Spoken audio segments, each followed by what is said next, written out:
La falcata è una spada che compare nel V secolo a.C. nella penisola iberica. Grazie alla sua forma molto particolare, la falcata diviene presto, nell'immaginario collettivo dei moderni, la spada per eccellenza delle popolazioni spagnole dell'Evo antico. Bene, questo è falso.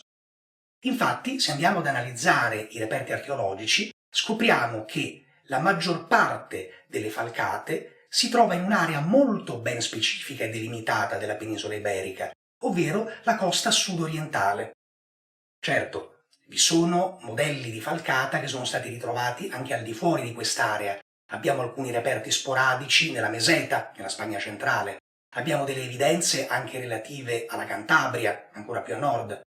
Però, in generale, la concentrazione più significativa dei reperti è nella Spagna sudorientale. Quindi, se dobbiamo descrivere culturalmente quest'arma, diremo che è una spada degli Iberi, non dei Celtiberi, non dei Lusitani, e in seno agli Iberi diremo che è caratteristica di quelle 3 tribù che popolavano l'area sud-orientale della costa spagnola, quindi i Bastetani, i Contestani e gli Edetani. Come nasce la falcata? Nasce quando le popolazioni iberiche entrano in contatto con un'altra spada, la Copis, della quale abbiamo già parlato in un video precedente. Come gli iberi entrino in contatto con la Copis non è dato sapere, forse l'hanno conosciuta tramite mercanti greci sbarcati sulle coste spagnole. Forse sono gli stessi iberici che, militando come mercenari al seguito dei cartaginesi in Sicilia, hanno visto la Copis in mano a guerrieri italici. In ogni caso ne restano affascinati e decidono di farla propria. Gli iberi non si limitano però a copiare la Copis, ma la reinterpretano in chiave locale, così che questa spada potesse andare incontro alle particolari esigenze dell'arte della guerra spagnola. Ricordiamo che i romani fanno presente come i guerrieri della Spagna fossero gli schermidori più micidiali del mondo antico. La loro arte della guerra si basava sulla schermaglia, sull'imboscata, sulla mischia feroce, e la loro scherma era agile, duttile, altrettanto veloce. Di conseguenza, la Copis, per incontrare le loro esigenze, va incontro a tutta una serie di modifiche. In cosa la falcata si caratterizza e si differenzia dalla Copis?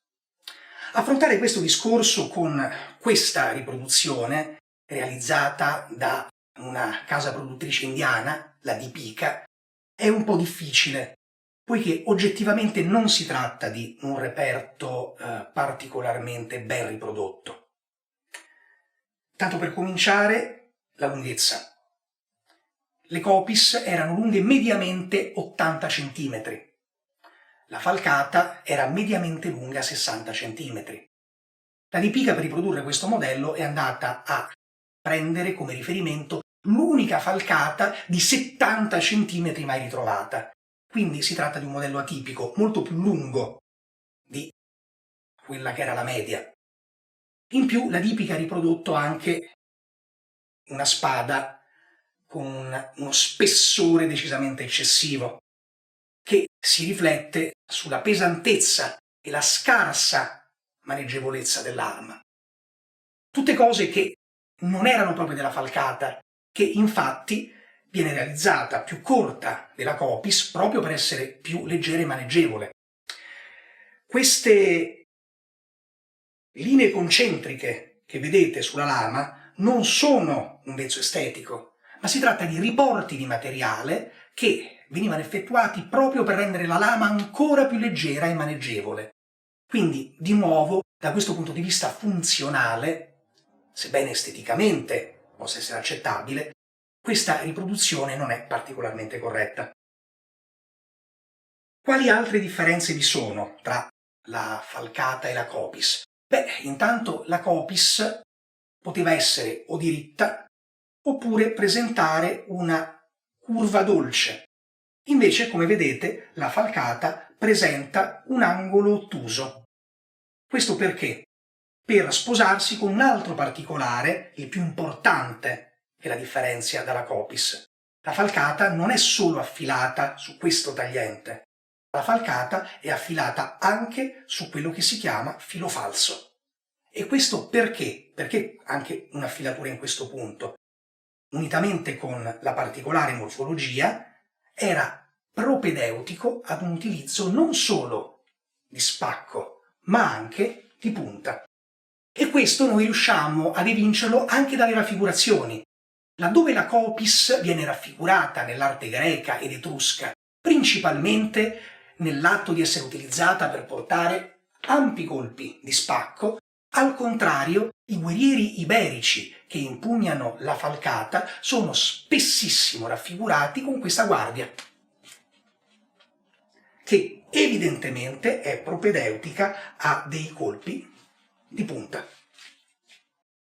Quindi, riassumendo, la differenza sostanziale è che la falcata è un'arma più piccola, più leggera, più maneggevole e strutturata non per colpire solo di taglio, ma anche per portare delle stoccate.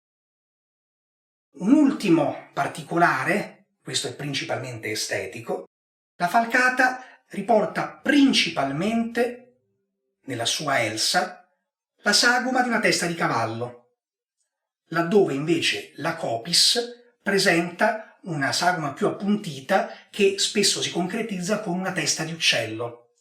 Curiosamente, ma questo nasce appunto dalla derivazione del reperto, i modelli più antichi di falcata presentano anch'essi una testa d'uccello, che però appunto, andando avanti negli anni, cede il passo alla testa di cavallo. L'elemento culturale del mondo classico viene abbandonato in funzione di un elemento culturale proprio del mondo iberico, dove il cavallo ha una simbologia molto importante, poiché è legato alla figura del guerriero di professione, che è anche un cavaliere.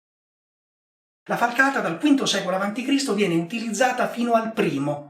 Le ultime evidenze che abbiamo sono sui denari di Tito Carisio, un governatore romano, che per celebrare le sue vittorie sui Cantabri e sugli Asturi, popoli del nord della Spagna, fa coniare delle monete e su queste rappresenta le armi degli sconfitti, tra le quali è identificabile anche la falcata. A dispetto del simulacro, che in questo caso non era dei migliori, ripeto, spero di essere stato chiaro e a questo punto mi permetto anche di lanciare un appello ai rivocatori e ai ricostruttori del mondo greco e del mondo romano. Non utilizzate le falcate, utilizzate le copis per i vostri corredi e non confondete le due armi, perché sebbene un'arma nasca dall'altra, sono evidentemente molto diverse. Grazie. Ovviamente se il video vi è piaciuto, iscrivetevi al canale e mettete un mi piace. Grazie.